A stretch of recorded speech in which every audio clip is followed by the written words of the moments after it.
The release of the sex abuse documents in the Archdiocese of Milwaukee bankruptcy are a significant development in these court proceedings. Essentially, they should show us how the Archdiocese handled clergy sex abuse allegations dating back decades.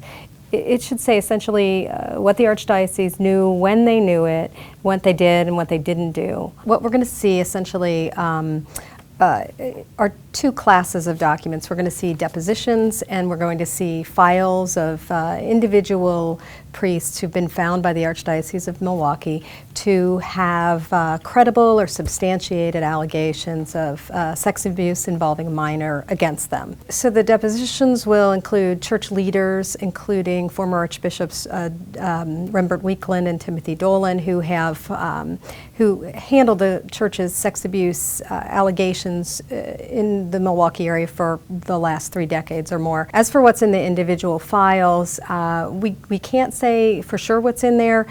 These documents have been under seal with the court since the beginning of the bankruptcy, but we do know from previous releases of documents in court cases and interviews and some of the filings in bankruptcy that we'll see things like pieces of personnel files,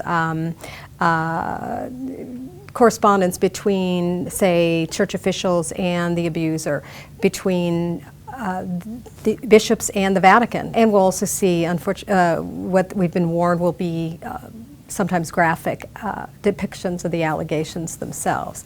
And I think it's important to say 2 things here, that one, we will not see identities of victims. The judge has said that anything that identifies a victim will be redacted. And it's also important to note that this is just one class of individual accused in the bankruptcy claims. We won't see allegations involving, say, religious order priests, nuns, school teachers, Catholic school teachers, choir directors, those kinds of folks.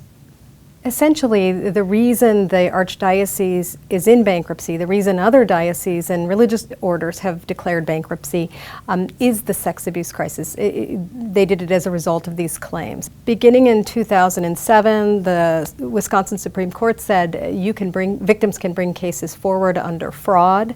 In other words, if they could show that the Archdiocese defrauded them by essentially moving problem priests from one school or parish to the next without divulging their histories, that they defrauded them, and they could take that to court. So when it looked in 2007 like these cases were finally going to go to trial, the Archdiocese filed for bankruptcy, in part because one very large judgment against it could wipe it out financially.